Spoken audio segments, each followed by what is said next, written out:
Bismillahirrahmanirrahim. Assalamualaikum warahmatullahi wabarakatuh. Perkenalkan, nama saya Refniza Fidalia dari kelas 12 IPA 2. Pada kesempatan kali ini, saya akan menjelaskan mengenai semangat dalam menghadapi hari kiamat dan juga bentuk pengaplikasiannya dalam ibadah sehari-hari.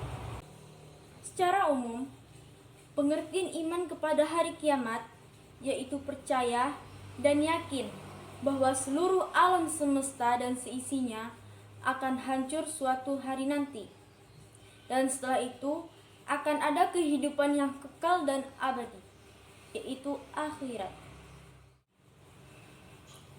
Berkaitan mengenai hari kiamat, Allah Subhanahu wa taala telah menjelaskan dan memberikan gambaran di dalam surat Al-Waqiah ayat 1 sampai dengan ayat 9. A'udzu billahi minasyaitonir rajim. Bismillahirrahmanirrahim. Al-Qari'ah Mal-Qari'ah wa ma adraka mal-Qari'ah yauma yakunun nasu kal farashil mabthus wa takunul jibalu kal 'ihnil manfush fa taqulat mawazinu fahuwa fi 'ishatir radiyah wa amma man khaffat mawazinu fa ummuhu hawiyah. Selanjutnya, mengenai hari kiamat. Hari kiamat sendiri terbagi menjadi dua macam, yaitu kiamat sugro dan kiamat kubro. Kiamat sugro atau biasa disebut dengan kiamat kecil merupakan berakhirnya kehidupan sebagian makhluk di dunia ini, baik itu secara individu maupun secara kelompok. Biasanya diartikan pula dengan datangnya musibah berupa bencana yang mengakibatkan banyak korban jiwa, seperti tanah longsor, banjir, tsunami, kebakaran hutan, dan lain-lain sebagainya. Selanjutnya yaitu kiamat kubro atau biasa disebut dengan kiamat besar. Merupakan berakhirnya seluruh kehidupan makhluk hidup secara serempak. Kematian semua makhluk hidup tersebut bersamaan dengan hancurnya alam semesta. Selanjutnya, mengenai tanda-tanda hari kiamat. Tanda-tanda hari kiamat terbagi menjadi dua macam, yaitu tanda-tanda kecil dan tanda-tanda yang besar. Untuk yang pertama yaitu tanda-tanda yang kecil, yaitu ilmu agama sudah dianggap tidak penting lagi. Jadi menjelang hari kiamat, sudah banyak umat manusia yang telah menyepelekan atau menganggap sebelah mata mengenai agama. Salah satu contohnya lalai dalam sholat, jarang mengaji, menghardik anak yatim, dan lain sebagainya. Bisa dibilang lalai dalam agama ini seolah-olah tidak memerlukan agama lagi di dalam hidupnya, atau sudah merasa hebat daripada Tuhan. Maka disebutlah ilmu agama sudah dianggap tidak penting lagi. Kemudian yang kedua yaitu tersebarnya zina di mana-mana. Untuk sekarang ini, sudah banyak orang yang melakukan zina secara terang-terangan. Contohnya seperti berpacaran. Islam sangat melarang keras mengenai pacaran, sebab pacaran tidak terdapat di dalam Islam. Dan pacaran sendiri dapat menyebabkan hal-hal yang buruk, yang menjerumuskan ke hal-hal yang maksiat. Salah satu korbannya yaitu banyak generasi muda yang melakukan zina tersebut. Kemudian yang selanjutnya yaitu minuman keras sudah mulai merajalela. Untuk di zaman sekarang ini, tidak memandang lagi baik itu Islam maupun non-Islam. Sudah banyak sekali orang-orang yang berpesta pora sambil melaksanakan atau meminum minuman keras yang dianggap hal itu adalah sebagai hiburan yang semata-mata untuk mencari ketenangan. Padahal itu sesungguhnya sangat berdampak buruk dan merupakan salah satu tanda-tanda kiamat kecil. Yang selanjutnya yaitu fitnah muncul di mana-mana.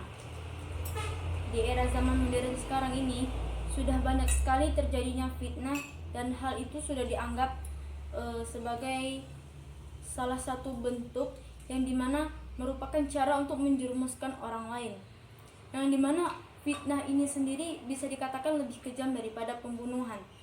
Dan pelaku fitnahnya ini tidak memandang dari dia atau kaya, miskin, tua, muda, bahkan dari golongan mana saja bisa melakukan fitnah tersebut.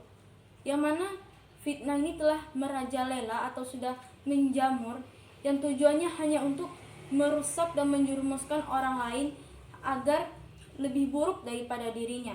Padahal sesungguhnya orang yang memfitnah orang lain itu lebih buruk daripada dirinya, lebih buruk daripada orang yang dia fitnah. Dan yang terakhir yaitu hamba sahaya perempuan dikawini oleh tuannya. Hal ini bisa dikatakan berkaitan juga dengan zina atau ada unsur-unsur lain yang berkaitan. Misalnya, ada suatu utang yang tidak dapat dibayar, kemudian cara satu-satunya untuk mengawini si hamba sahaya tadi. Atau unsur lainnya itu karena zina, karena melihat hamba sahaya itu lebih menarik dan lebih cantik, maka tuannya tersebut atau majikannya mengawini. Dan hal ini merupakan salah satu tanda-tanda kiamat kecil yang mana sebenarnya sudah banyak terjadi di lingkungan sekitar. Setelah membahas mengenai tanda-tanda kiamat kecil, selanjutnya yaitu membahas mengenai tanda-tanda kiamat besar. Yang pertama, terbitnya matahari dari arah barat dan terbenam dari arah timur. Selama ini yang kita ketahui yaitu matahari itu terbit dari arah timur dan tenggelamnya di arah barat.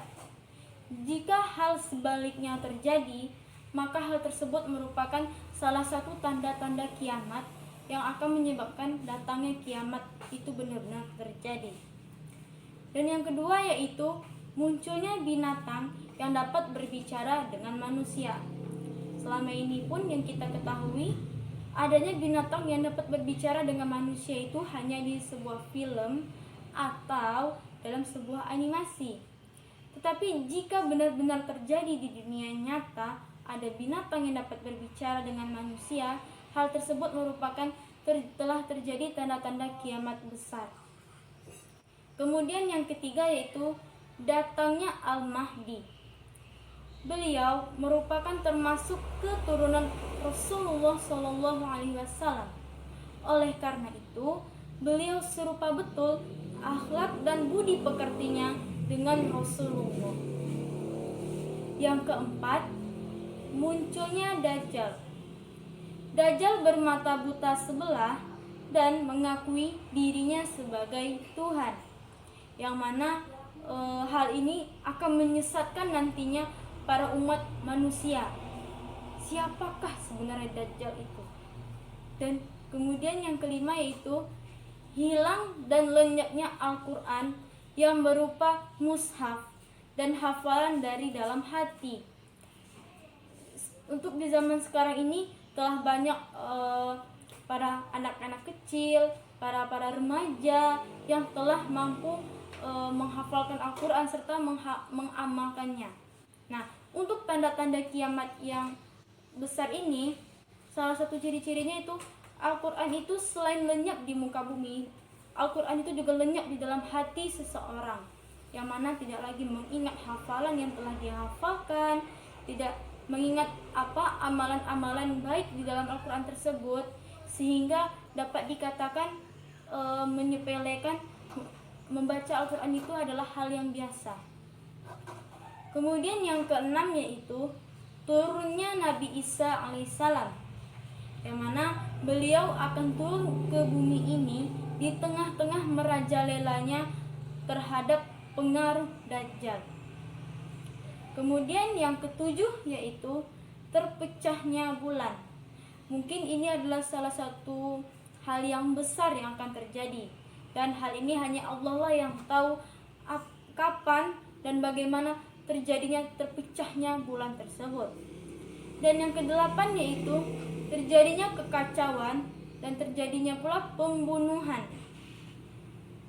Seolah-olah pada zaman tersebut kekacauan itu sudah hal yang biasa, hal-hal buruk, hal-hal yang dapat menghancurkan manusia lainnya, dan pembunuhan itu pun sudah menjadi salah satu bentuk cara untuk merusak hidup orang lain.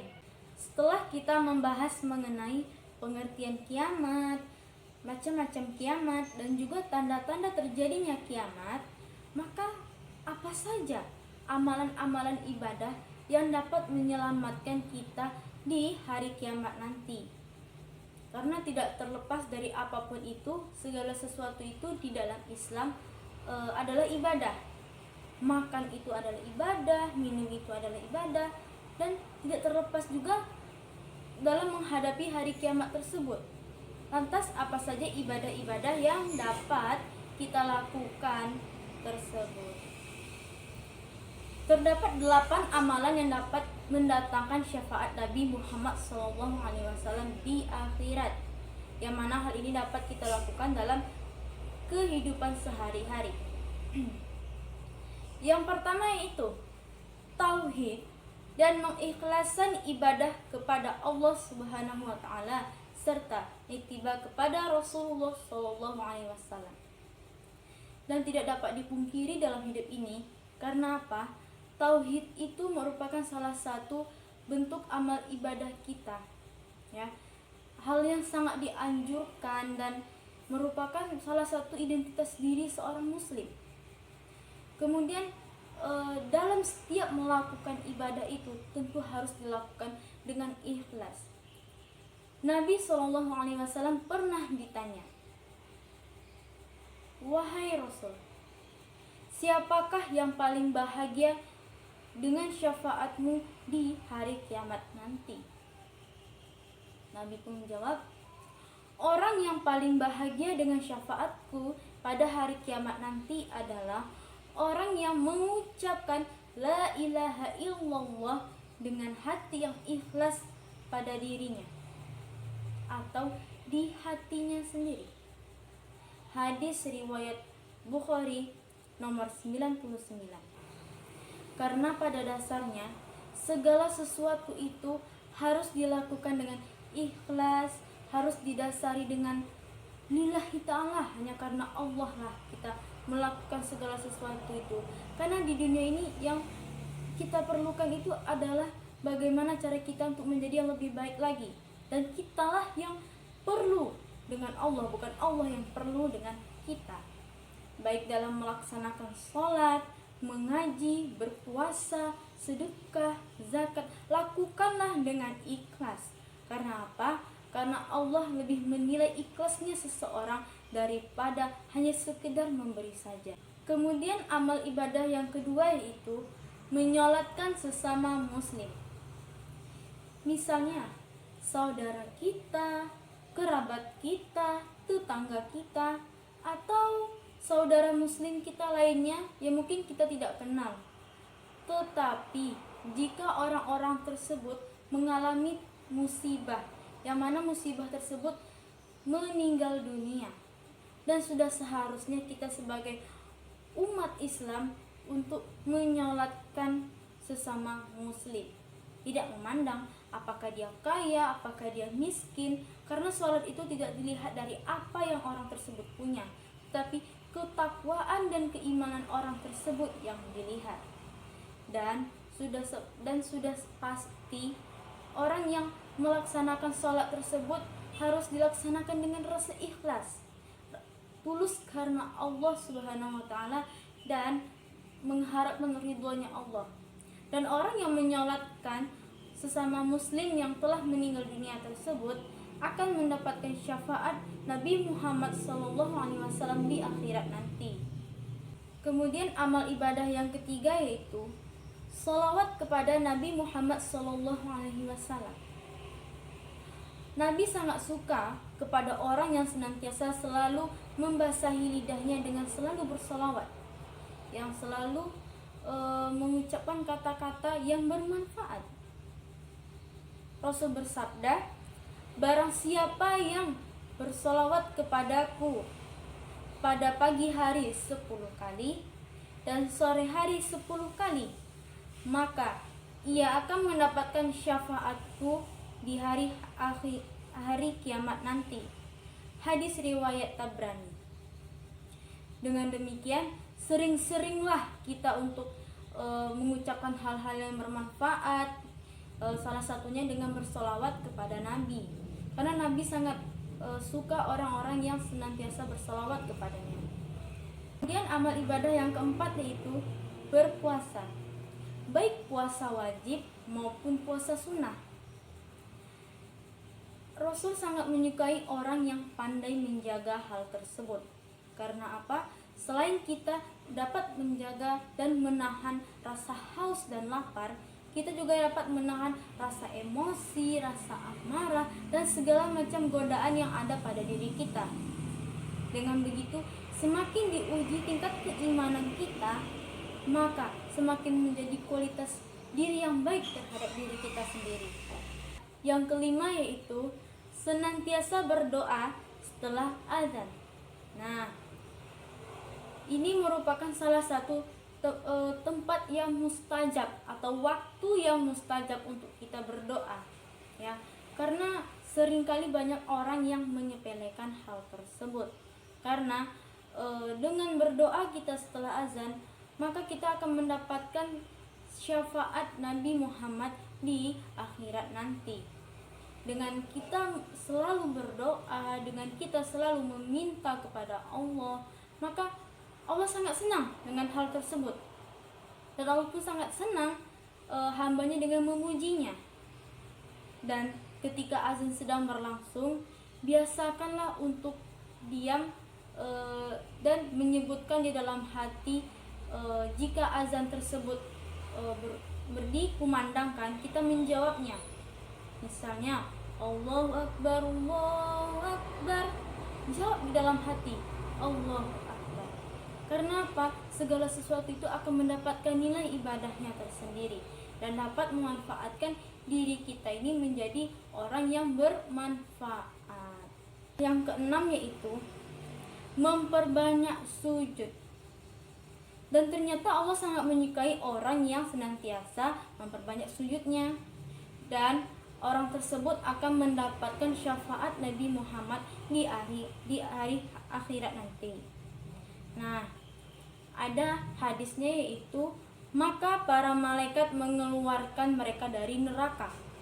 Malaikat mengetahui tanda-tandanya dari bekas-bekas sujud, dari anggota badannya, dan Allah juga telah mengharamkan anggota tubuh mereka dari api neraka, untuk tidak memakan bekas-bekas sujud dan anggota badannya dari para hamba-hambanya. Hadis sahih, hadis riwayat Bukhari.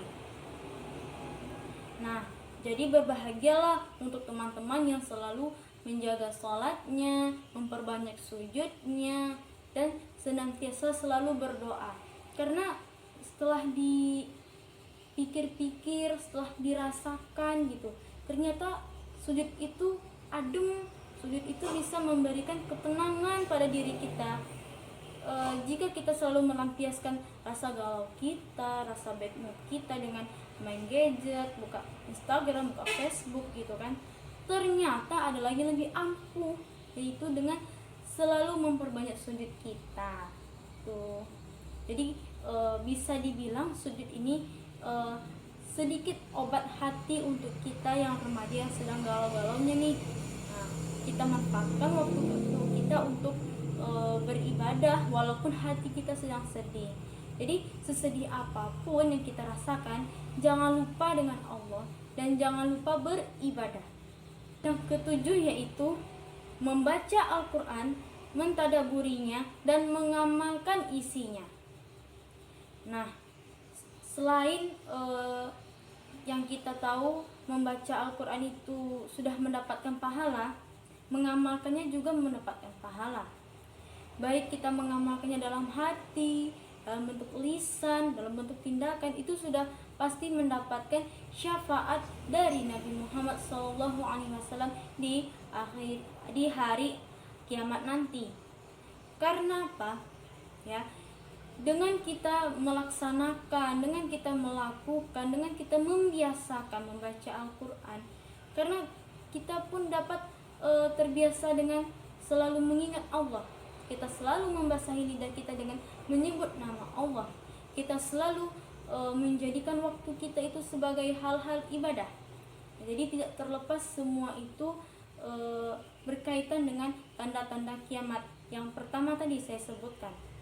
Nah, jadi jangan biasakan diri kita ini sibuk dengan membaca Facebook, Instagram, ya, tapi sibuk juga lah diri kita ini untuk membaca Al-Quran, ya, karena followers kita itu di Instagram itu nggak akan membantu kita sama sekali di akhirat nanti. Lantas siapa? Nah, itu dia, dengan membaca Al-Quran itulah yang akan menemani kita di hari akhir kita nanti. Kemudian amal ibadah yang terakhir yaitu tinggal di Madinah, sabar terhadap cobaannya, dan wafat di sana. Ternyata tinggal di Madinah, sabar terhadap cobaannya, dan wafat di sana merupakan salah satu bentuk kita mendapatkan syafaat dari Nabi Muhammad SAW. Karena apa? Karena hal tersebut merupakan salah satu hal yang terpuji. Ada sebuah hadis yaitu, tidaklah seseorang sabar terhadap kesusahannya, kemudian dia mati, kecuali aku akan memberikan syafaat kepadanya atau menjadi saksi baginya pada hari kiamat jika dia seorang muslim. Hadis riwayat Muslim. Nah, maka dari itu setelah beberapa penjelasan dari amalan-amalan ibadah kita, ya, salah satu yang paling penting itu yang harus kita tanamkan dalam hati yaitu adalah sabar.